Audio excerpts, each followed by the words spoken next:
Hello everyone, it's Megan. So this past week I've been really thinking about astrology and about human design and a bunch of stuff, so much that I haven't even really been thinking about Myers-Briggs or cognitive functions as much, because I'm sort of viewing human behavior through this different lens. And so I kind of wanted to just share my thoughts on how things like Enneagram and astrology and Myers-Briggs and Socionics, all of that, how does that like relate? Does it relate? I'm not sure. I mean, and we can even throw in here like Strengths Finder or Strengths Quest. I forget which one it's called, like your strengths. That's another aspect of personality. You can look at your big five, you can look at your disc. There are lots of personalities. And then even with astrology, there's Western astrology and there's Vedic astrology. And there's human design, there's your Enneagram. Some people go into their Enneagram tri-type. And then there's your instincts with Enneagram. Are you sexual, social, or self-preservation? There's just literally all these things, and they're probably stuff that I have never heard of before. Honestly, whenever I discovered human design this week or two ago, I forget, I don't know, I really dive into it this week. It was really just mind-blowing to me that I've never heard of it before because it's so up my alley. And the person who created human design is the same type as me, so that's pretty cool. It's so up my alley because it's like an astrology and personality type had like a baby, which is like kind of me. But anyway, what I wanted to sort of talk about is how these things do relate, but also not. So I might be different than some ENFJs because I'm a Leo, whereas some ENFJs might be a water sign and their emotions will come off more watery and more I don't know, water signs are emotional in the stereotypical sense. They pick up your emotions, they're just very easy going. I don't really know how to explain that well. But anyway, like being a fire sign, I'm going to just act differently whenever I express my emotions. And now that I'm understanding a little bit about human design, okay, let's just go into this. Your personality type will describe your cognitive behavior, your cognitive pattern, and it describes your mind. Your personality type doesn't describe your heart, your soul, your body necessarily. I feel like it really does just describe your mind and your ego in a way. Your thought patterns that happen in your mind. And I think that it's the easiest for most people to grasp your personality type because most people spend a lot of time in their mind and not as much time, tapping into what their body's saying, tapping into what their overall energy's saying. And so it's easier for people to grasp things like I'm a thinker, I'm a feeler based on your thought patterns. And there's neuroscience research being done about this that I'm sure you might have heard of, but Dario Nardi is, researching personality type by their neuroscience. That's very real. Your personality type exists in your brain, in the way that you function. And there are different thought patterns and neural pathways that are connected to your personality type. So if you are a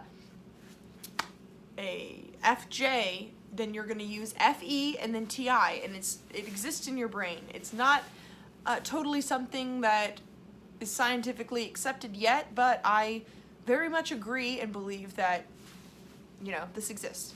So, but your Enneagram, that describes your soul desire. And your soul desire is not a neural pathway. It does not exist in your brain in the same way. Okay, yeah, it could exist in your brain, but this is why people always say that your Enneagram is not going to tell you what your personality type is. There might be some connections that we can look at, but there's not a causal relationship. ENFJs are not twos because they are ENFJ. there might be some sort of causal relationship going on where, oh, it seems like ENFJs are likely to be 2s. It seems like INTJs are likely to be 5s. I don't know, like maybe there are some connections. Maybe NFPs are likely to be 4s, but it's not causal, because you can have a personality type and then a specifically different imprint on your soul's desire.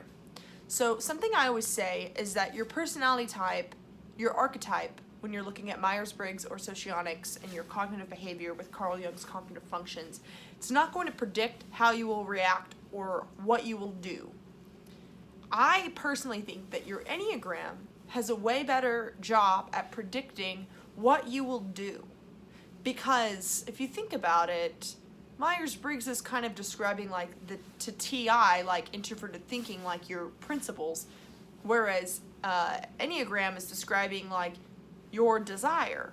And so desire predicts what you will act upon, but the way you think about things isn't necessarily going to predict how you will act.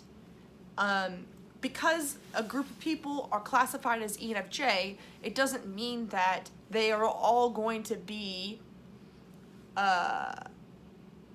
this way with conflict.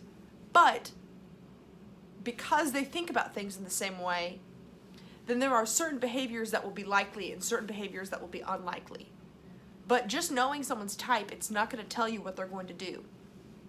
Some ENFJs might be kind of passive when it comes to conflict because they are aware of the extroverted feeling. But other people are aware of the extroverted feeling and then they act on it. It's about, there's a you in there. There is a soul in there that is looking at this through your mind and then makes decisions. Your personality type doesn't just define you like that. And I think that Enneagram is more likely to help you, more likely to actually influence your behavior because it's based on this desire and that you're taking action toward. And so 2s are more likely to act one way in a relationship, or 4s are likely to act another way in relationships. I feel like there's a closer connection there than with personality. Okay, and moving on to astrology. So, okay, personality is your mind, and Enneagram is your soul's desire. I feel like astrology describes the energy of your soul and the flavor of your soul. And I sort of view it's like my ENFJ self is like my brain, and me being a Leo is like the fuel that then pushes the buttons of what I'm doing. And it's not just my sun sign being a Leo, it's also my moon sign as Aries, which is pushing the buttons when it comes to relationships, or not relationships, when it comes to my emotions. Or my Venus would be relationships, my Mercury would be thought patterns and stuff like that, communication. Each of these planets is going to have a different energy that will be used towards pushing the buttons and making decisions based on my thought pattern and based on my desire. And then human design, which is something I'm new to, it is more like astrology because you don't take a test, you just put in your birthday and it tells you. But human design is based on your aura. So you could have a certain sort of energy of the soul, but your aura might still be different. And the way that your aura impacts people is going to be different based on your aura. So that also has nothing to do with your personality type or your Enneagram type or your astrology. Even when you try and make connections, they still sort of fall flat because we're talking about different aspects. Like the small connection that I can make is that sensing is sort of related to earth signs, thinking is sort of related to air signs, intuition is sort of related to fire signs, and water is associated with feeling. If we want to go a step further, if you're interested in tarot cards, wands are associated with intuition and fire, and swords are associated with thinking and air, and Pentacles is sensing, which is earth. And what am I missing? Cups are associated with emotion and water. So all of these things have connections, but I know a Taurus who is an intuitive. You know, like, it doesn't really, you can't look at it like that.